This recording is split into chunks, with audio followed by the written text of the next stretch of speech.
need to finish. Or in some cultures, you need to have it done to you. And that's a finish. A completion of sorts. Either way, there is karmic overlay, which when you come into the planet, for some, they feel it. There's something you're supposed to do. There's some completion you're supposed to have. And it often will lay upon you, completely apart from any Akashic memories, totally. That's the karma. Dear ones, when I arrived in 1989, the first thing I told my partner was that he needed to drop his karma. And that there was an energy coming that would not support it. That it needed to be eliminated for him to move on. He didn't understand what that was because he never dealt with karma. It made it easier to dismiss it for him. For he didn't know what it was. A lot more difficult for some humanity to dismiss karma when they're taught that that's what their life is about. The first transcribed publication, which you call Book 1, Drop Your Karma. That was what we said. It was an engine of energy for an old time. It gets in the way of an old soul in a new time. So perhaps there are those listening now or later or in this room who have looked at this all very carefully and said, well, this is my karma and this is what I'm supposed to do. I will tell you, karma plays no part in your life. None. You are to drop it all because it's an old system of completion. You don't need it. There are other things right now that you need far more than that. It's an awakening to higher purpose. Karma is not higher purpose. In the past, it served its purpose, indeed, and it was needed and necessary and accurate. Not now. The next one we'll call contract. All of these placed into the soul in a beautiful way before he ever came into this planet. Now, contract not to be confused with something I'm going to tell you in a moment regarding the wind of birth. But contract, as described now, is what some of you feel you're about. I've come into this planet, you say, in order to build a healing center, in order to write a book, in order to do this or that. I have come with my talents in order to add something to this and make this happen. I can feel it. And all of that is accurate. But here's what I want to tell you about that which you believe is contract. It's a bad word. For contract in your culture is a binding agreement. It's something you must do because you signed on for it. I would like to ask you this. How does that fit in with free choice? And the answer is it doesn't. Contract is something that occurs when you get here. It's an invisible ink. You can rewrite it at any time you wish based upon new things you discover or even an elevated consciousness that you might then enjoy. Contracts are that which are beginning baselines. That's all they are. They aren't something that you have for life no matter what. There are so many light workers who have opportunities to move on to something higher and stop it and say, yes, but that wasn't my contract. My contract was this, and they go on to try to fulfill it and never do. The contract is simply a beginning marker. It helps you to point to a direction that is going to bring you in contact with that which is good and with others who have similar ideas of contract. Past that, again, rewrite it at any time you wish. Doesn't it make sense that when you come across conditions and situations that are grander and higher than that which you had before in a past life, that you would then go up those stairs and move into a situation that has no contract because you've never been there? And that's when you say, God bless the contract that got me to these stairs.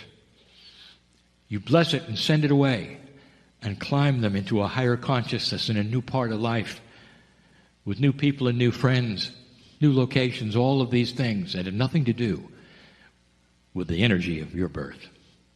I hope you would understand that. That is the difference between what you thought was a contract and now what is the truth of a contract. Old soul, you have free choice. You have free choice to move to higher consciousnesses.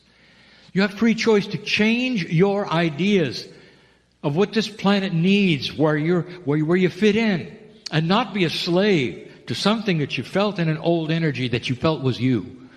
Because that which is you can be redefined completely by you at any time you want. Anytime. We gave a dramatic demonstration of this not too long ago. We told you you're defined from birth.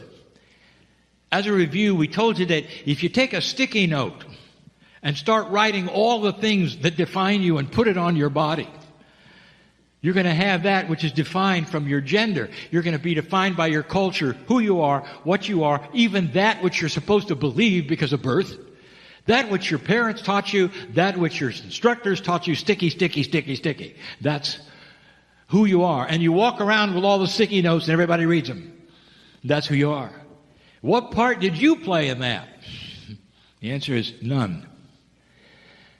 We said maybe it's time to do what the dogs do when they take a bath and shake so much that all the sticky notes fall off.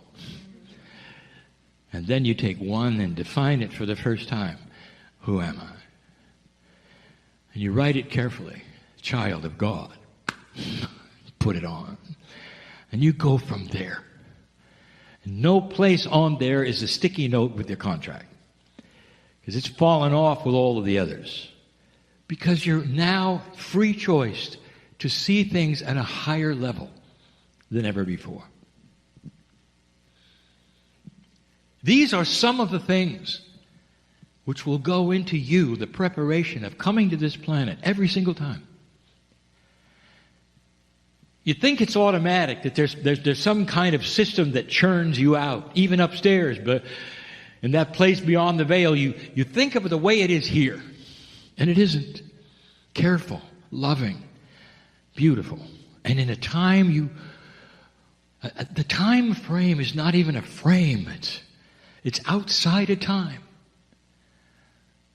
So you might say that there's a space given for this, which is beyond that which is your clock. Careful it is. Beautiful it is.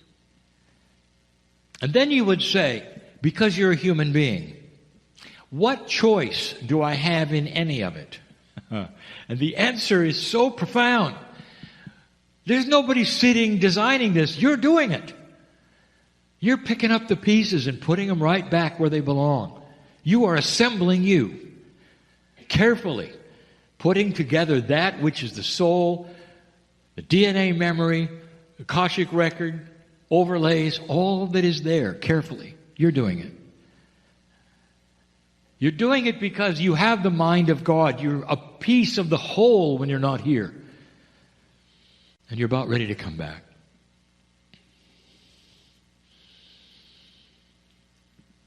This is where it gets complicated and magnificent. We have told you there is something called the wind of birth. And we can't define it. 2 other times we've tried. There are no words. Imagine you stand on the other side of the veil and there is seemingly a wind blowing. And through that gap going to the planet, the wind blows toward you, goes up. Because that's where you're going. You're sensing all of the energy that is there. Now the complexity begins. We've told you that you incarnate on purpose with attributes and in groups and with people. that here now you might say, that would never have happened. I would never have chosen this family. Oh, yes, you did. This is complicated. For the better good of consciousness, for yourself, for those, you incarnate, sometimes as the teacher, sometimes as the one to be taught. Sometimes you incarnate profoundly as lessons for others. I want you to think for a moment of what that might be. You see, you're not alone.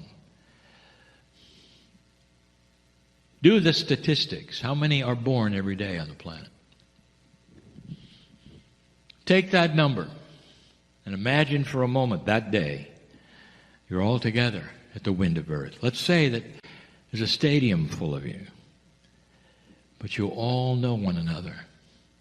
And the magnificence of this meeting is you all know where you're going and what you're going to do.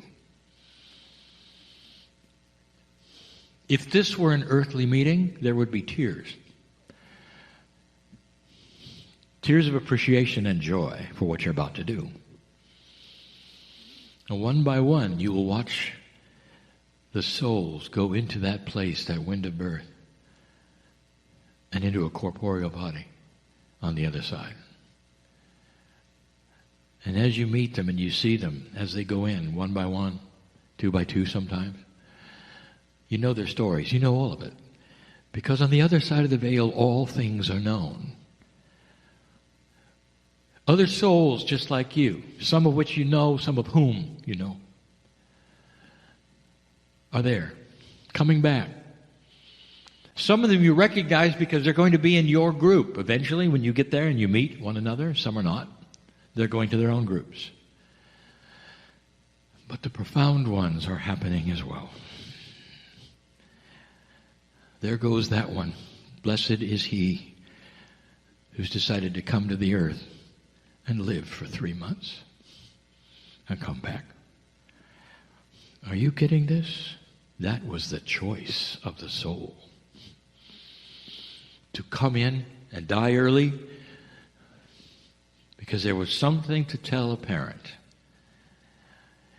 It was a bond of love or not, depending upon how the parents chose to see it.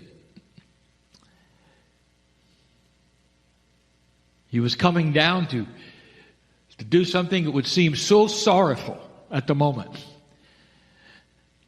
And yet it would make such a difference in their lives forever. And that was what he was going to do. Another one was coming in to live until they were a teenager. Another one just like that until they were 24. And at that time they knew that in the field, the potential and the family and all the things around them is that they would come back with our own choice through what you call the shame of suicide. They went in with that potential, dear ones, and it wasn't shameful. It was something designed to kick the parents in the pants and make them have decisions they would never have made otherwise, or maybe to put them in a place where they'd look around and search for God and find it. You think of that? That's a sacrifice. That's not shameful. That's beautiful. Think of somebody who would go through that and think, this is going to change the life of my parents. And for a little while it's going to be something shameful. But there'll come a time, perhaps, when they will celebrate my life and thank me for this, because now they are old souls who awaken. They're helping the planet, and they never would have before. And that's my purpose. Now that is another kind of contract, isn't it? That is a contract that could be or could be not manifested, depending upon what happens when you get to the planet at the wind of birth. That's one you often make up as you go in and choose your parents. Many right now are choosing the same parental DNA. They're coming back as another generation in the same family. Now, what this means is that some of you moms and dads are very quiet about what you suspect, that your parents are your grandchildren. And you see it in their eyes. And every once in a while when they're young, they'll look at you and say something. And you'll know that's true. Because they're saying things they're not supposed to know. This is how profound the difference is today coming into the planet as it was in the days of karma, when there was an old type of push and pull energy that pushed you into and pulled you out. The energy of completion. That's not what this is about anymore. You watch others go into that wind of birth, into the families that they have chosen, the cultures they have chosen, the groups they've chosen. You watch the few who know this is the life where they'll change gender. And they know what that's going to be like. And that's going to be a difficult life for a little while, only for a little while. They know what it means because they've done it before. You've all done it before. There's a lot of backslapping that goes on at the wind of birth. That's the best thing I can tell you of how this feels as a soul coming in, knowing that in a moment everything spectacular and knowing will go away. And in that, the wind of birth, you're taken down to the basics. There's nothing wrong with a corporeal body, but dear ones, low consciousness is so dark from where you've been. There are things happening on this planet right now, multiple things to change the energy of the wind of birth. And I'm going to close with this because I'm not quite finished, and I'll continue tomorrow. Tomorrow I'm going to talk about how it feels to awaken from this. What are some of the attributes that push and pull the awakening of this? If you come in with full equipment, let's say you come in with a ton of things in your soul. They don't weigh a thing, but that's what it's like with libraries full of things. And then I tell you, you're on book 1, page 3. That's who you are. Humanity. But suddenly, in this new energy, the library starts to show. And at that wind of birth, what those right now who are coming in today, right now, over and over, right now, at the wind of birth, who are listening to this and smiling, they know something. And I want to tell you something about what they know. Is that when they arrive on this planet and start to grow up, almost immediately they're going to remember things they never remembered before. Because evolution is starting to happen in consciousness. Some of them are going to walk early. Some of them are going to read without teaching. You're going to start remembering the things that you did before and move on quickly. But most, the wisdom, they'll know who they are. At some level, they know they're an old soul. At some level, they're starting to be interested right away in esoteric things instead of waiting until they're 40. You've met some of these. There are young people walking on this earth right now who are very interested in who they are. They're moving in the circles of what young people do, listening to their own music. They have their own habits and looks, but I'll tell you that they're very interested in esoteric things. They've made some interesting decisions, not to go to church, not to have children for a while. They're looking at things that you never looked at that way. That perhaps your children never looked at it that way. These are the new human beings, starting to act differently, socialize differently, come to meetings like this differently. That's who they are. It's happening now, right now.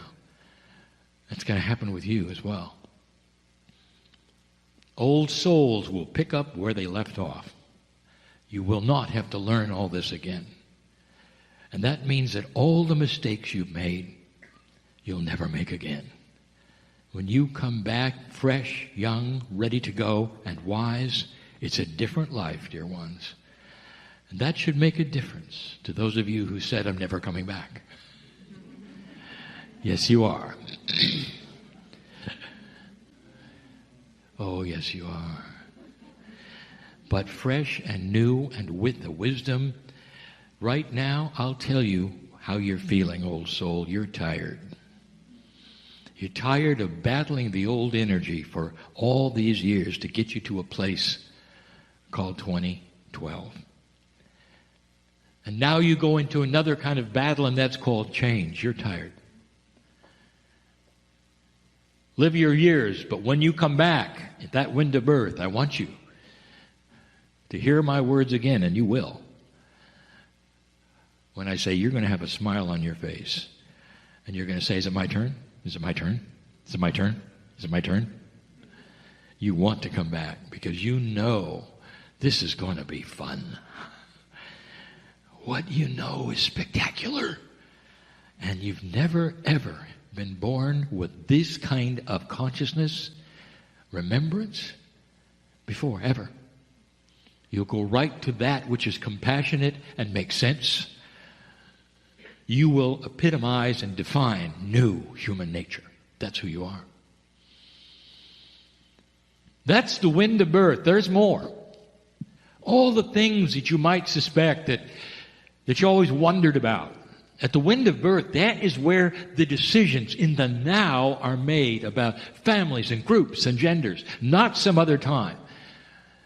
You cannot say right now, I'm coming back as.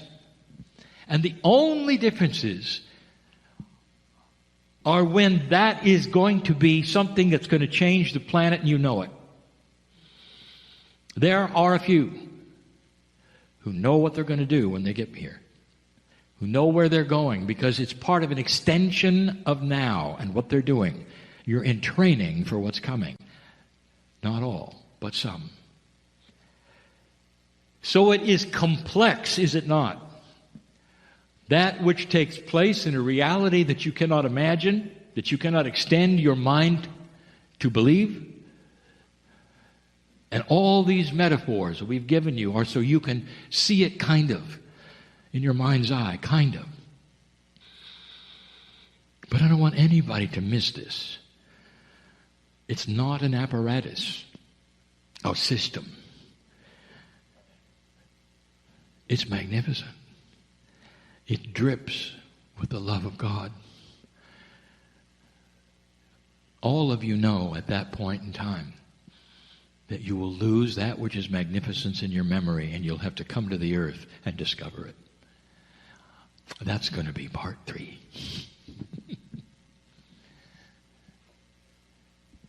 I tell you these things, whether you believe them or not,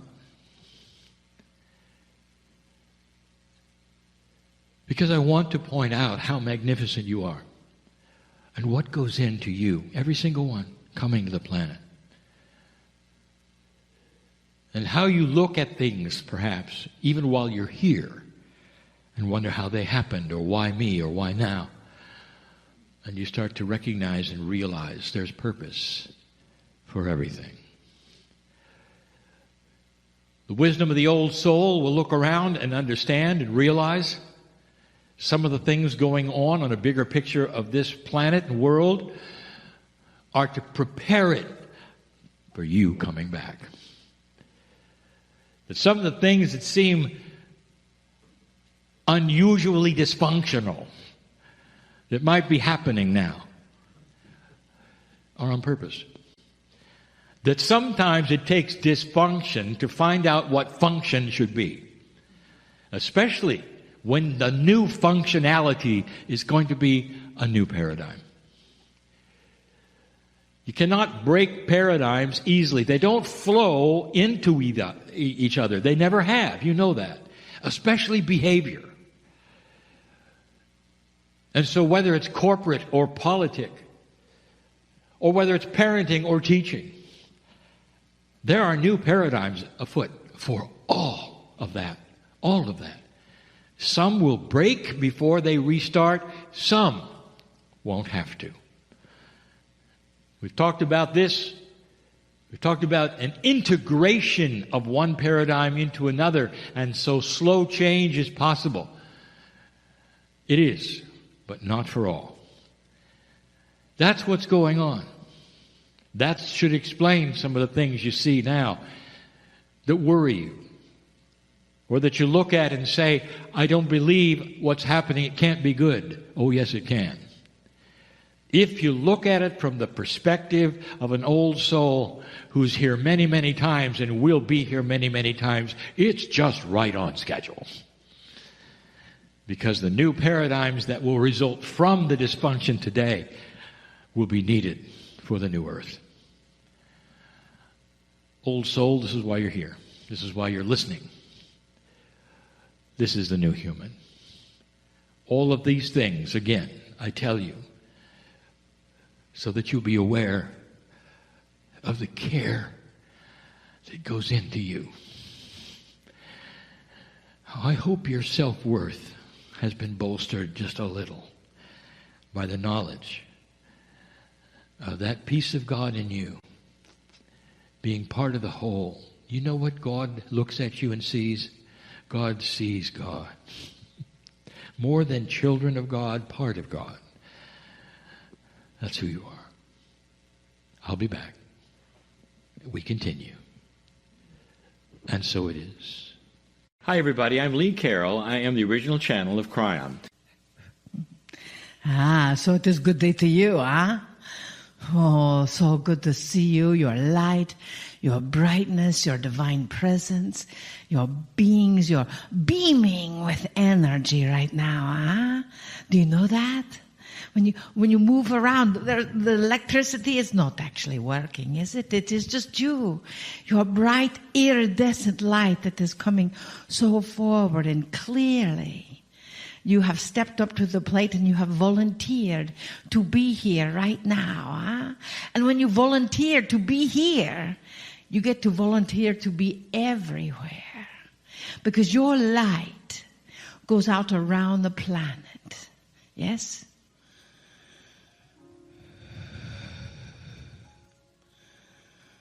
Dearly beloveds, everything is changing as it did 2,000 years ago. The world shifted. And as it shifted, many came into power. Many were afraid. We are thankful that you are rid of your fear.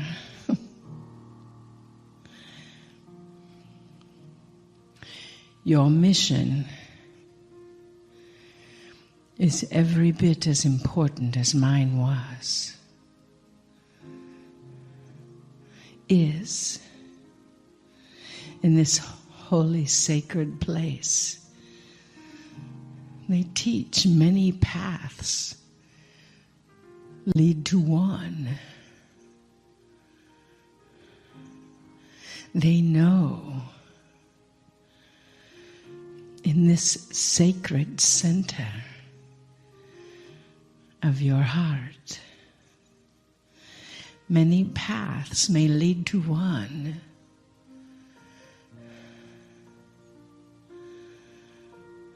But you're the one that were chosen to be here now again. In these changing times, just as you were chosen for us to walk together. Yes, each of you. We see no strangers in this group.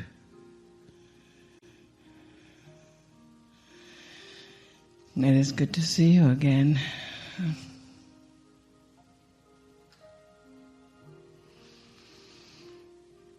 You have shorter hair.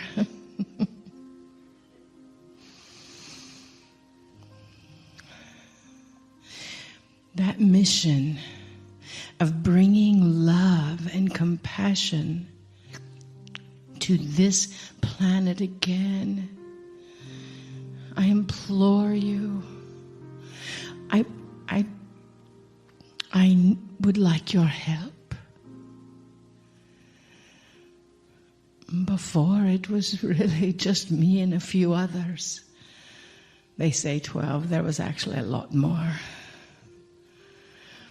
And now we are here again at a turning point. So this planet can heal.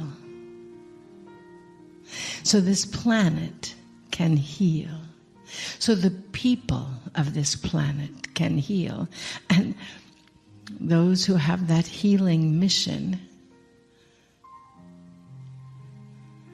will extend beyond where they thought their wildest dreams would take them. Just because they say yes. I said yes. I'm grateful. You each are saying yes as well.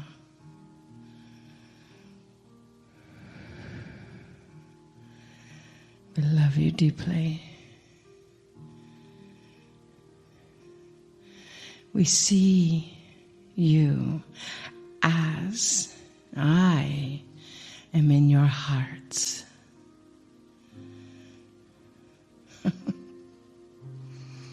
So many have asked me, well, when are you coming back?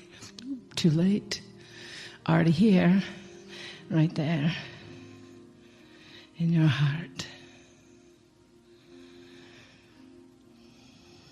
Please help.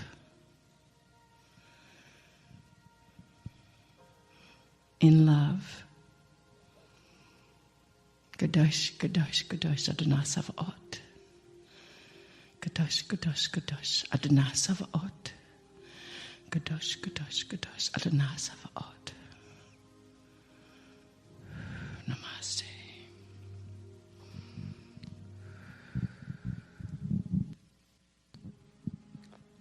Greetings, dear ones. I'm Kryon of Magnetic Service. The following message is offered as an addendum and also a duplicate, perhaps, of last night. And the reasoning for this is that I want this group to hear the same thing live that I said last night. It is seldom that we would repeat a message in this form. But when we do, you know it's important. The message is this. Shortly, there's going to be something called the Circle of 12. And I wanted to explain it as best I can. What might it be? What are the metaphors involved in the 12, even in the circle? Yes, there will be a circle. Yes, there will be 12. But there's more. It's the beginning of an energy where it's time. 31 years ago, when I came in to start giving messages, it was a slow process with my partner. 31 years ago, the whole crux of why I was here, the purpose, the energy, the focus, was not even known by my partner. But over the years, I told him that something was coming. The first book that was ever written, The Channels, the first channel ever given in the book, talked about the fact that the time was changing from all of your prophecies, that there would be no Armageddon, that the ball was starting to roll towards something else. And that something else became the prophecy of the ages, that humanity would sail past a time when it was predicted for its demise. You went past the year 2000 right into 2012. And dear ones, I'll tell you that none of your scriptures had you doing that. None of them. Even though words from Nostradamus told you that you wouldn't make it. From so many channels accurately saw that you wouldn't make it. It didn't make them wrong that they said that you wouldn't. It says a lot about the energy that was. And almost at the last moment, you pulled it out. My purpose here, from all of these years, was to guide you to that place. And then when you got there, to tell you more about what it was, the new normal, the new human, all of the things that are there for you to look at in the lineage of the Kryon messages that I've given. Always in love, always in compassion, never asking you to do anything that would be inappropriate, never giving you a doctrine, but only that you would look into the eyes of the Creator and see yourself. That's all I ever did.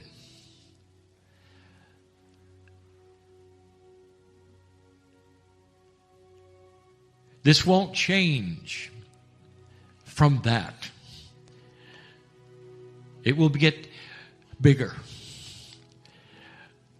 And it's going to change into a place and a way that is commensurate with everything in this building.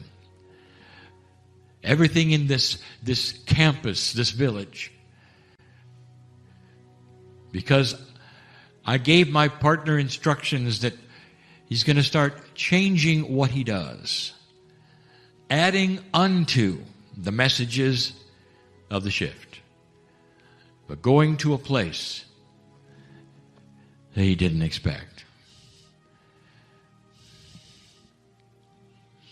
Dear ones, you have no idea, not really, of what is inside you. If you were a child of the Creator, what might be there? Past 3D. What might be there that you've never been told you could do? Every single human being is a multidimensional creature on this planet, placed here on purpose. We know your names. You have passed this marker, and I'll tell you, there has been a galactic shift because of that. Those out there know what you've done. They've been waiting for it. It echoes what many of them have done. Yes, all over. There are those like you, children of God. There will be a day when you meet the family, and you will recognize them, much like you. They'll have the same story about the love and the kindness and the compassion and what they've gone through and what their planets have gone through and their transition time and their wars. And you'll sit down and talk, and a whole new world will open to you as you listen to them and see yourself. It's coming. But all through your history, you have had story after story about the miracles that have occurred. The masters have come to this planet. Seemingly, they've raised the dead. Seemingly, there have been all manner of healings and miraculous things occur. And you just look at it and go, that master was so powerful. Look at this. Not understanding, even for a moment, that what the master had done was to set an energy so that the human involved could do the work. The master did not create the healing. The master created an energy allowing the healing to occur. There are many stories of those who have gone to the other side and come back, seemingly raised from the dead.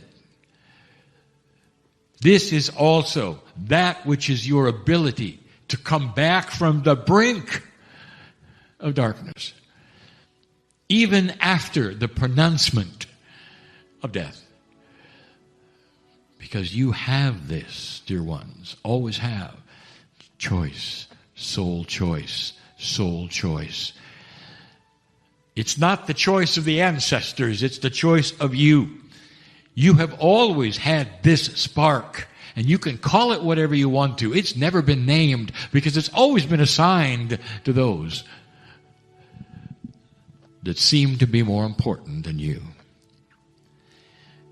You didn't even recognize it was you. But it always has been. If you're going to go into an evolvement of consciousness, if you're going to have the maturity of understanding so much more of that which is you, your soul, your connection with all that is, if you're going to go to that place, dear ones, you have to understand you're not going to sail into that place with an old energy. You're not just going to have the same old next to you. There's going to be new energies that must be developed and will be developed, awarenesses that never were there.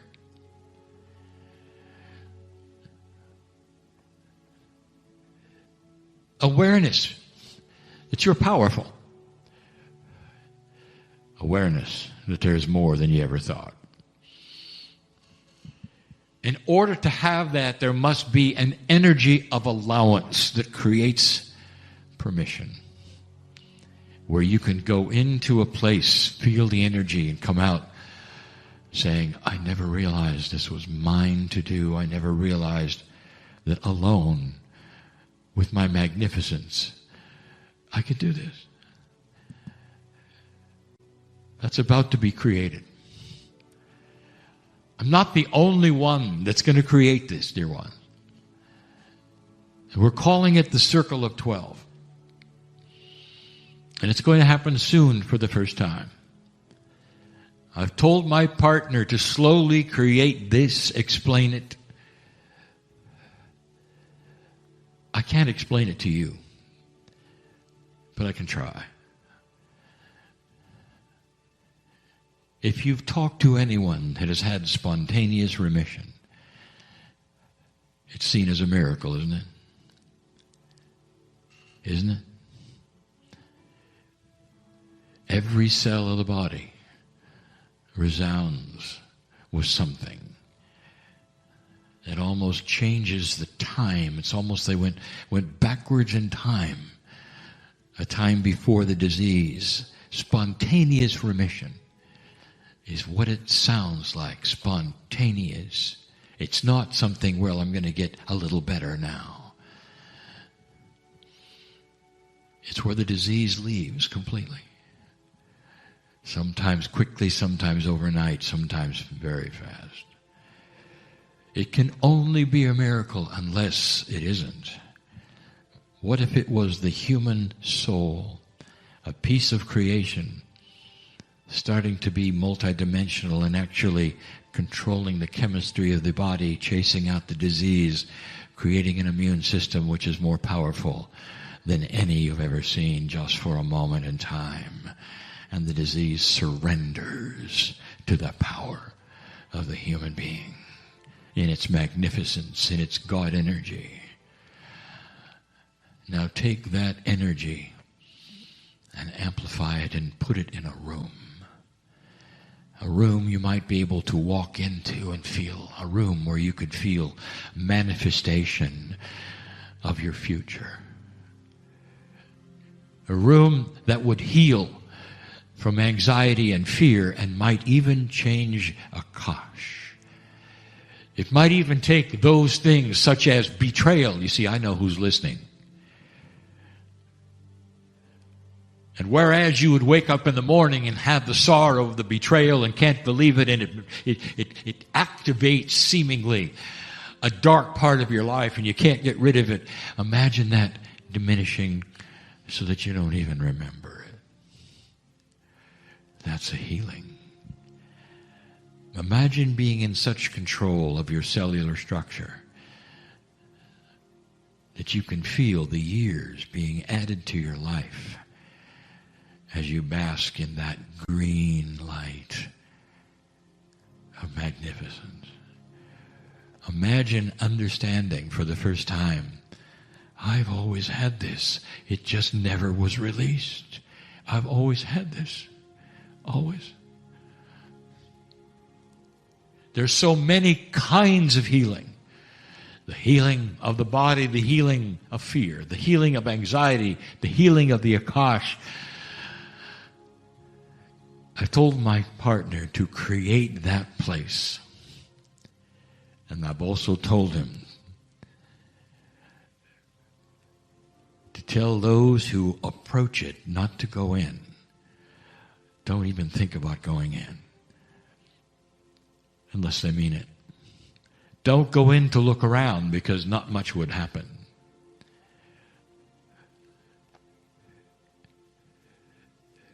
That's how strong it is.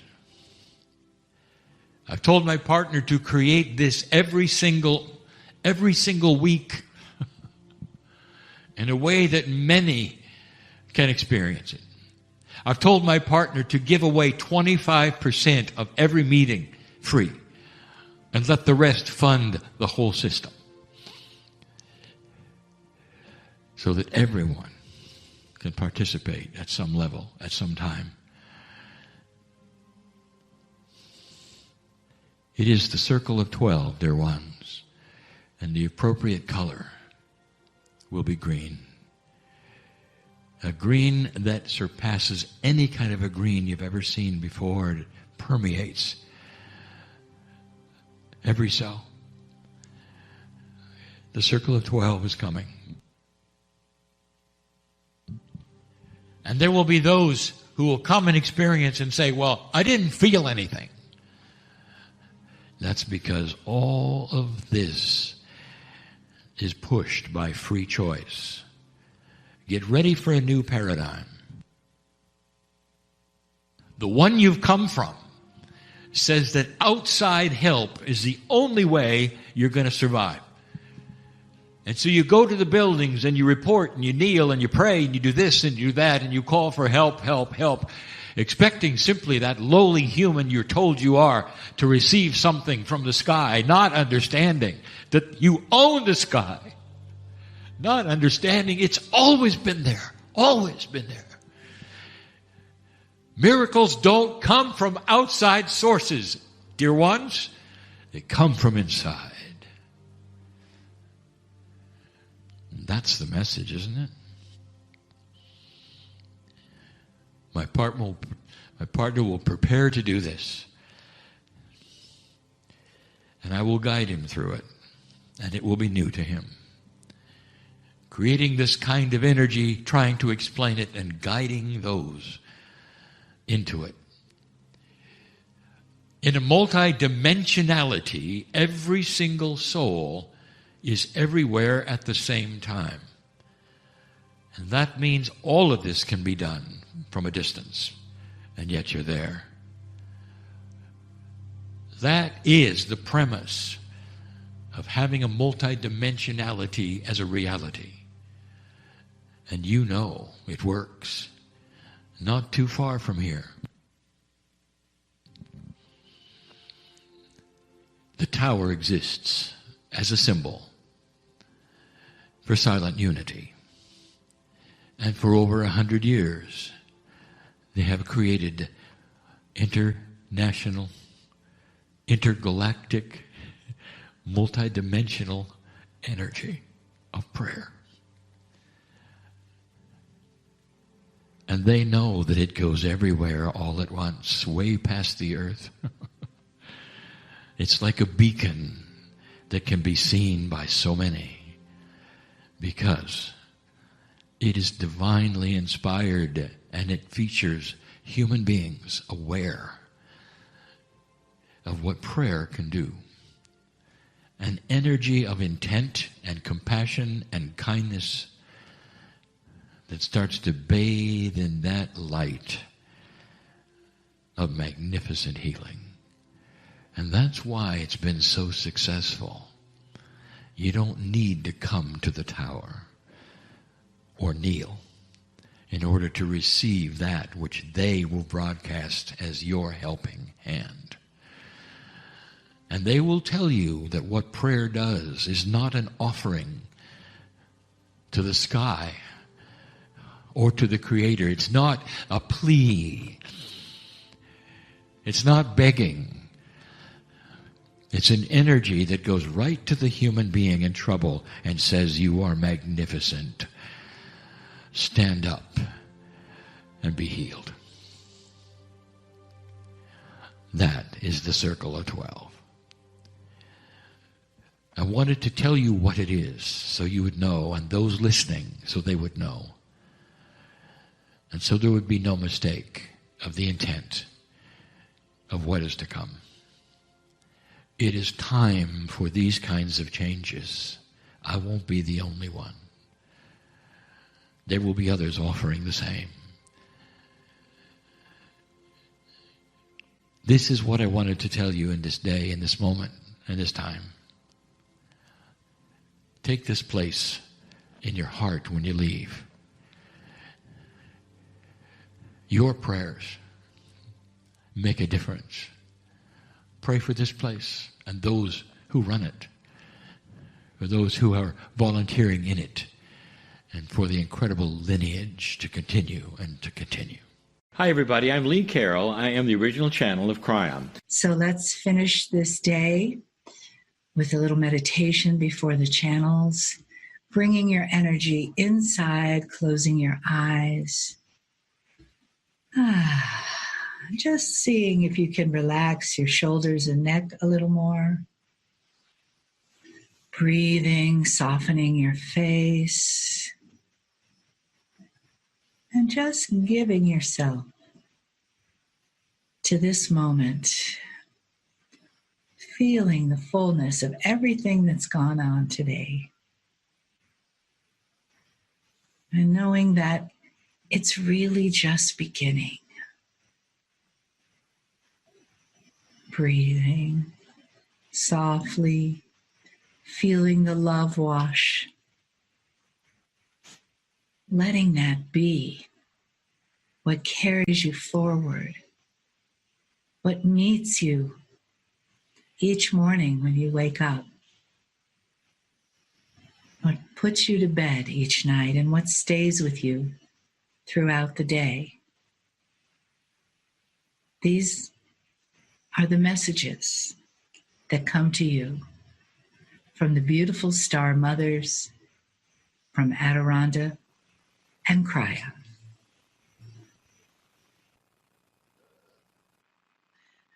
So it is good day to you, huh?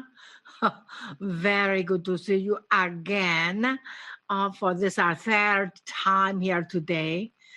Your dearest bright lights, your energy, your frequency that is coming in is raising and raising higher and higher.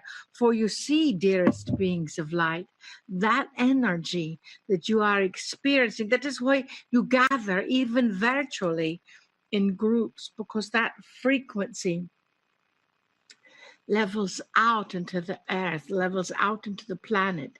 As you know and understand, your own words, your own thoughts, your own feelings are setting a pace, are setting that frequency. So we told you earlier to get the right song going on in your head so you can sing it anytime, anywhere.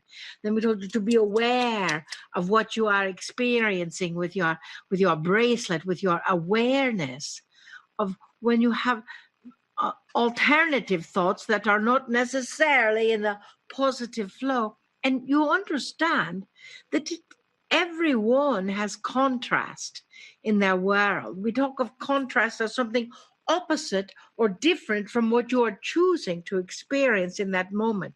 And that contrast, there is nothing wrong with that contrast. It's helping you remain in balance. It's helping you acknowledge that energy. It's helping you stay in that flow.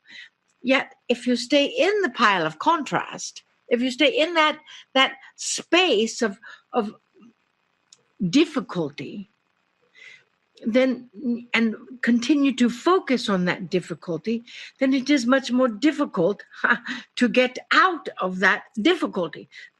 Are we being a bit redundant here? Difficult.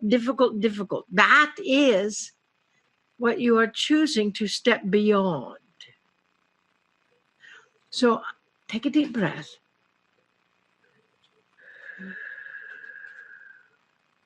So you've got tools that you can use. We know you know them. We know you have that frequency and have the awareness and the knowledge. And yet sometimes when we see you in person, you are going on about the weather and how there's 3-inch size hail coming this way towards Branson, and is that the bad thing? No, it is not. Or you're going on about this or that or the other thing. That energy is still a part of your vibration in your circle, in your field of focus. So what would you like in your field of focus? What would you experience if your life were created by your field of focus? Well, dearest beings of light, it is created by your field of focus, by your frequency, by your own intention. So we ask you, what is important to you at this moment? What matters the most? Just take a moment, a breath, and ask yourself, what really matters the most to me in this moment? Is it finding a new song to play in your head? Maybe. Is it being able to be aware of your old habits and your old energies to shift that focus when you're speaking old programs that no longer serve? Maybe. Or is it just to focus on the positive? Is it just to focus every morning when you rise, before your feet touch the ground, to focus on the acknowledgement of balance in the body? What would happen if you laid in your bed for just a few moments and breathed into your own energy centers? Breathed into that energy of your root, to breathe into trust, for your sacral, to breathe into the faith that everything is being created in divine perfection. For your solar plexus, to breathe into that due diligence with what matters the most with you. To breathe into your heart for compassion. To breathe into your throat for courage. Courage to speak that which must be spoken with divine love. And to breathe into your third eye with patience. Patience with yourself. This is what the Vessel Marilyn teaches on Monday. Patience and connection. To breathe into your crown for understanding of all things and gratitude for all things. If you did that one thing every single day, of course you're going to say, I can't remember all those things. Intention is the key. Listen to this recording, jot them down. And then, before your feet touch the ground, just breathe into your energy centers, all the way from your root to your crown. And then take another deep breath and breathe into your earth chakra, your earth center, and anchor your energy into this earth and give thanks for this earth. And then breathe up to the soul star chakra, which is above your head. and anchor your energy into your own guidance, into your own energy, into source, which is all in every atom of your field. And set yourself each day in that balanced alignment so that every step you take is in your divine path. Now, it will be anyway.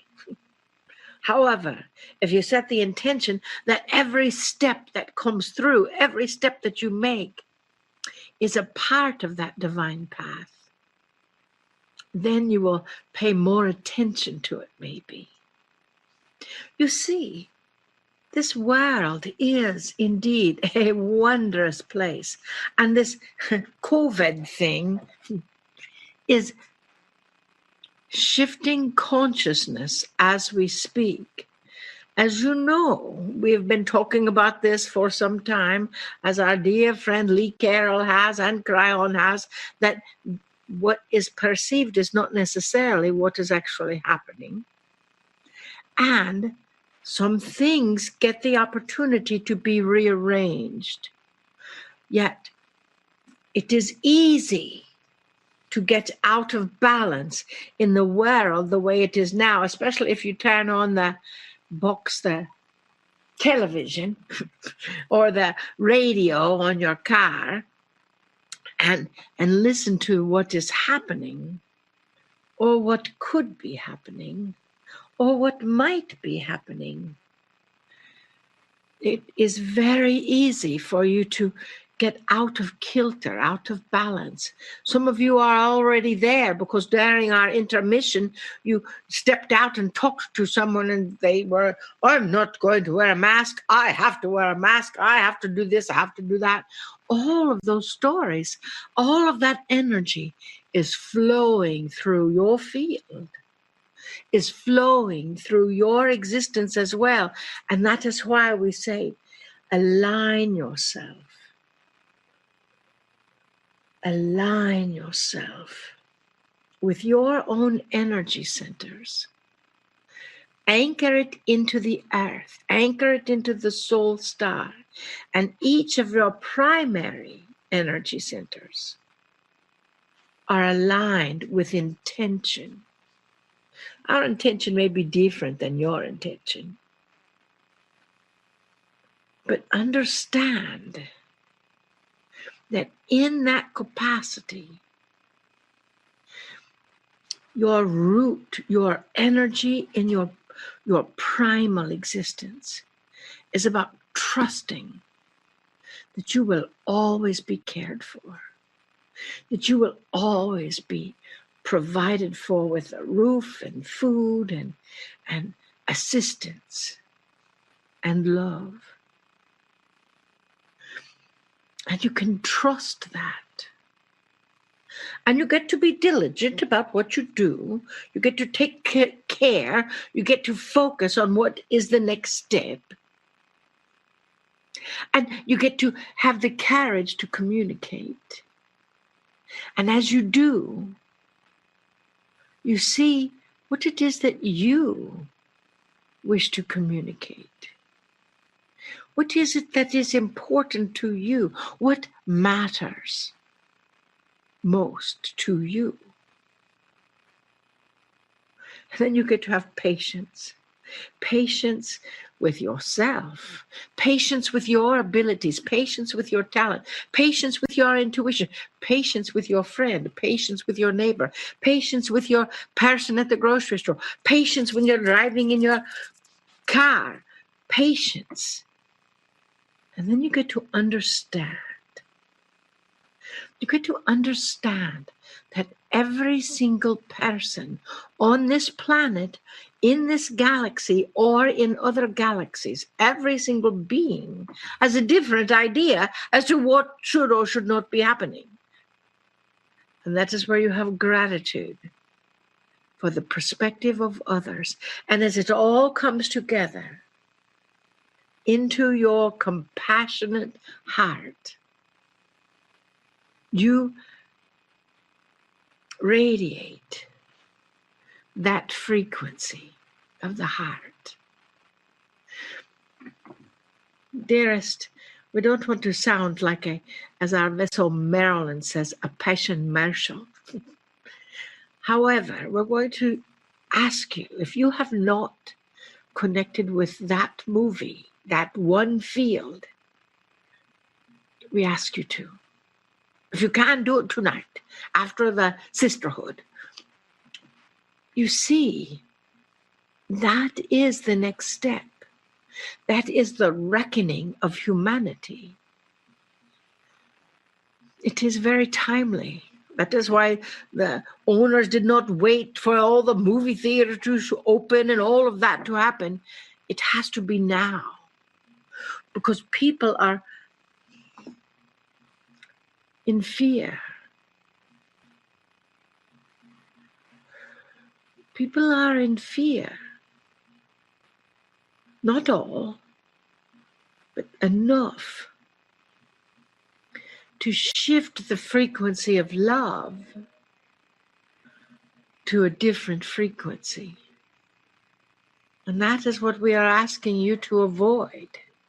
And it begins with you, dearest. It does not begin with your neighbor or your spouse or your girlfriend or your boyfriend or your husband or anyone else. It begins with you. Do you understand that? You have received much information today, and tomorrow you will receive even more information and more tools to connect with. And then the next day, more tools to connect with it together. For you see, if all of humanity was indeed living day by day through their own intuitive guidance, with themselves in total balance from the soul star all the way through to the earth, we love to imagine what that would be like.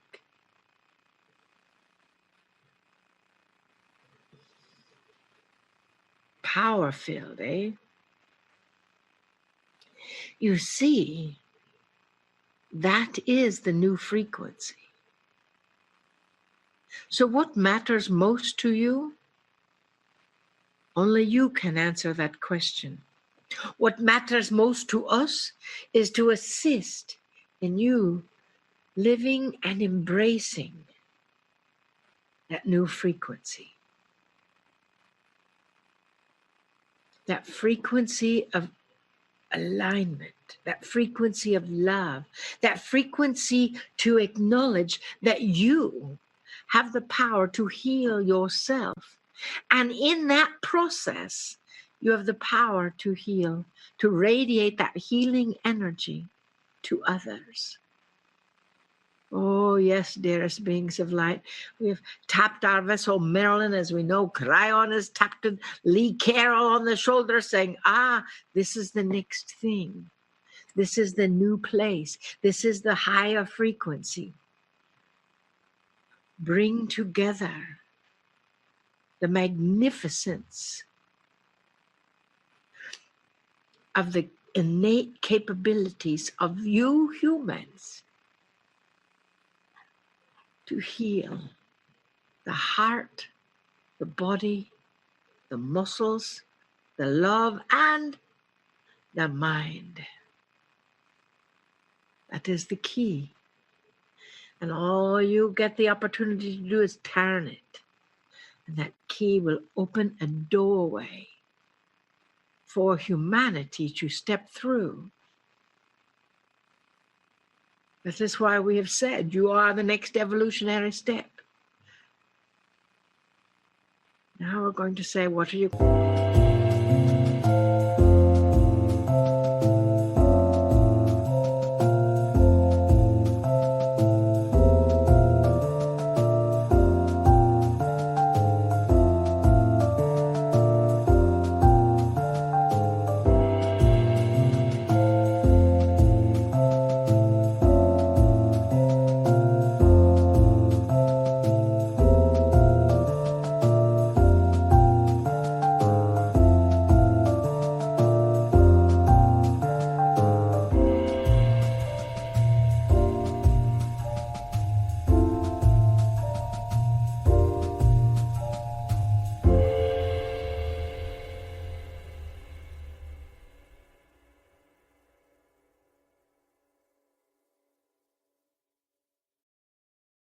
direct route. And we are asking you, dearest beings of light, to help with that direct route, to acknowledge that step, to acknowledge the alignment of your own energy centers. And as you do with the 100 or 200 or 300 or 400, or whoever listens to this, if you start there, that reverberates out around the planet. That is how the world of consciousness expands. Dearest beings of light, we are thankful that you volunteered. We are thankful that you raised your hand and said, oh, pick me, I'll go down to earth at this time. I'll go into the earth to be incarnate on this little blue planet. I will help. I will be of service. I will create a new song in my head. I will be aware. And when I align my energy centers, that will reverberate out, indeed, to align the energy centers of the planet. That, dearest beings of light, is why we are grateful for you. Why we love you. Why we honor you. Trust that. And we bid you namaste. Namaste. Greetings, dear ones. I'm Kryon of Magnetic Service.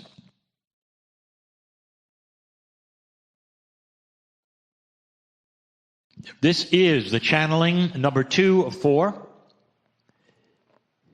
regarding the influential human field.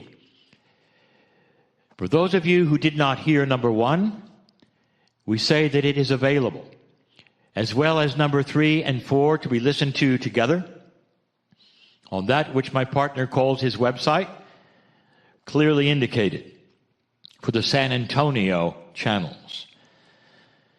Rarely would I refer to these things in this way, but I want you to hear all 4. They hook together, and for that which is what we would call a succinct message, one that makes sense totally, these are not to be listened to in a segment without the others. We spoke of that influential human field. It is a field, not necessarily like you would think of an electric field. It's a field that is undefinable in size. It's a field that is so influential to you because it is designed as a survival field. And we told you that even the animals that walk the earth have it. It is a survival field, so therefore some of the basic elements of survival are first and foremost and are prime. The human being walks, however, into a new energy, a profound new energy. One where the human being starts to advance in its consciousness and its maturity, advancing into a place where it starts to see itself far differently. It starts to see itself in a way that makes sense, where humans want to be different and want to be with humans, where human beings stop wanting to conquer each other or war with each other, where there's a confluence, you might say, of benevolence beginning on the planet, a true oneness that was never there before. It's slow, dear ones, very slow. Certain cultures that have never had it will take a lot longer to get there. The cultures who have had it and understand it, that are more open with one another, it will grow even faster. But the entire planet is involved. It's involved to a degree where someday you will all look at one another. And the meetings you will have as countries will be far different. You will all be in this influential field. Now, this influential field, we started by saying, is one that influences you with things that are around it, and we discussed some of them. But the four that we discuss in these four channels, we started with primarily a basic element of fear. The fear is a reaction, and it is a survival reaction that makes you move away. It saves your life. It is so profound, dear ones, that it even will sense what's coming. And you have been in these situations that scientists will say, well, we don't understand it, we've seen it. Where you will actually stop for a while in order not to walk into a situation that you shouldn't have been there for survival. This field is quantum, totally. For it is a sensory field of other quantum energies, and mostly those energies are other human beings. Fields of humans overlap. And this is why so often we speak of these specific attributes as being almost infectious. And that means that with one having it, another will have it, another will have it, even without the primary impetus of what caused it. For instance, one human being or group of human beings start to be afraid of something. Another group starts to come in. They feel the fear. And they're afraid, even though they don't know why. And we've seen this. You've seen this in your cultures. You've seen this in your governments. You've seen the dictators cause it and those who would run things counting on it. This is primal. Let me talk about another one. Another one which is just as infectious. But remember, these fields go two ways. You can be influenced, and you can also put things into these fields yourself that influence others. Yes, you can put fear to influence others. But we're speaking of something grander than fear. That is primal. That's not what we're talking about. We're starting to talk about elevated consciousnesses. We're talking about maturity and benevolence. And so your other attributes start to show. I want you to turn the page for a moment, which means we're going to change subjects, but we're not. Part of the studies of this planet right now are the studies of something called coherence. Let me define coherence. It is the interlacing of the influential fields. It is the interlacing of the influential fields. What this means, dear ones, is as the one field around you perhaps is filled with something, another human being will feel it too. And another feeling will happen with another human being, and another, and another, and another. This is coherence. It is starting to be studied as an individual coherence with themselves. But truly, the real coherence is with the human to human, or even group to group, and it even goes further than that.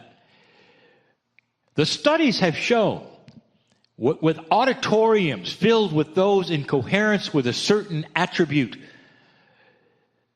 can then affect another auditorium filled with that certain attribute. It's almost, again, like distance doesn't matter. It's an infectious thing where those will weep with the feelings of benevolence and joy. So let's talk about that. Second attribute, one of the greatest and most helpful and most practical right now on the planet that you could have, the influence of joy. The influence of joy. Oh, we've spoken of this so many times. It is the inner child in each of you that has and contains and retains, if you choose, the feeling of being a child. The feeling of being a child with most of you is that where you have no responsibilities, where the only thing you're concerned about is how long you can play before your parents call you inside, or what you will do. And all those things together, if you're not having fun, you'll invent those to play with you and have fun. The child is constantly ready to play. The child is constantly ready to laugh. And if they're disturbed, they will then have a lower, perhaps, maturity, and they will cry because they don't understand what's happening, but they're quick to recover and play almost immediately. Dear ones, this is joy.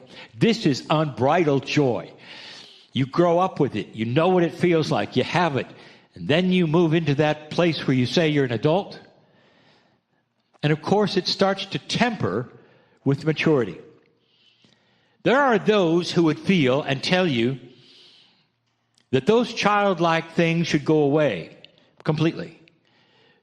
And that as an adult, you should be more serious, take life more serious, be more responsible. And they'll actually say, well, don't giggle as much and don't laugh a lot. Dear ones, that is not even intuitive. Let me tell you something that we have said before. Those who laugh and giggle, the more they do it, the younger they become. I will tell you, it slows down the aging clock. It creates chemistry in that engine of aging, which tempers it completely. The ones who are joyful, dear ones, are healthier. The ones who are joyful are healthier. But what I tell you is this. Joy is infectious, just like fear. Now, in a changing energy on the planet, you're going to find that it's going to be more infectious than fear. And that means that those who laugh a lot and are joyful will affect the others who are as well. Imagine for a moment you being able to influence those around you to the extent that only a few minutes with you will change their attitude of life. Can you imagine such a thing? Simply because you walk around with joy.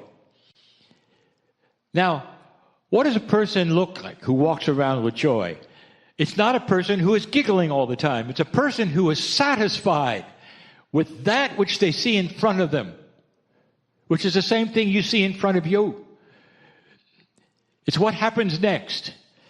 It's about the day. It's about what's going on around them. You see, they're comfortable and joyful with their lives no matter what. That's maturity. That's infectious. When one person who is in trouble or in fear or in anxiety spends time with another who is not, and yet they may have the same situation in life, that's attractive. You're going to look at that person and say, what is it that you have that I cannot have, or I don't have, or I don't understand? And that is your opportunity to open up and tell them about God inside, or perhaps that you have a joy-filled life because you remember your childhood and you bring it from the DNA remembrance, the Akash, whatever you want to call it, into your own life, and you paste it on you every day. You don't have to be childlike to do that. But what you do is you remember, because you lived it, what it's like to be happy, what it's like to be joyful. These are not pretend emotions, because they realize themselves. They realize themselves by habit in your brain. The more you do it, the more your brain, your consciousness will go to that place every day. You see, it's survival. Are you getting the point? If the influential field of a human being is set for survival, what is the thing that will help it survive and stay healthy the most right now? Joy. Do you ever think of that? There is a video that I will describe to you. We'll call it the laughing monk. It's about a man dressed as a monk who'll get into a subway car in a busy city, and he knows no one in the car. As it proceeds along the tubes from station to station, the monk starts to laugh. He's good at it, almost like he is listening to a comedian or something uproariously funny has happened in his life, and he's laughing and he's laughing. And those in the subway car who are normally deadpan and have no interest in anything but the next stop or pondering their poor lives are taken aback, and pretty soon they're snickering. At first they laugh at him. What a silly man this is, and pretty soon they're laughing with him. By the time he gets off at the last stop, the entire subway car is uproariously laughing. And they get out even laughing. And they have no idea why they're laughing. And as they get out, you see him get back in for the trip to the first station to do it again and again and again. How many people that day has he touched without saying a thing? What starts as something odd becomes something not understandable, but joyful. Joy is infectious. Laughter is infectious. And it saves lives because health starts to improve. That is the influential field of the human being, proven time and time again. When one laughs, many laugh. When one turns on the light, many see. It is survival in this, a mature time. In this, where you're starting to understand a little more about that which is important in energy, which will support something new. I've got two more. I'll present them tomorrow. One will be obvious, one not so obvious. It's time for changes. And that influential field becomes something you didn't expect. I'll tell you more then. But understand this. This quantum field, this influential field is yours. And it is available. All you have to do is feel it, look for it, and create it. For what you do for yourself, others will see. And they'll accept it. More than that, they'll want it. That is the task of the old soul. To create a mature field of peace so that others around you would have joy, understanding, and a better life. Doesn't have much to do with evangelism or what happens next after you die, does it? It's practical, dear ones. It's what we teach in order for you as human beings to have a better life today on this planet of great change. That is the message we carry. And so it is.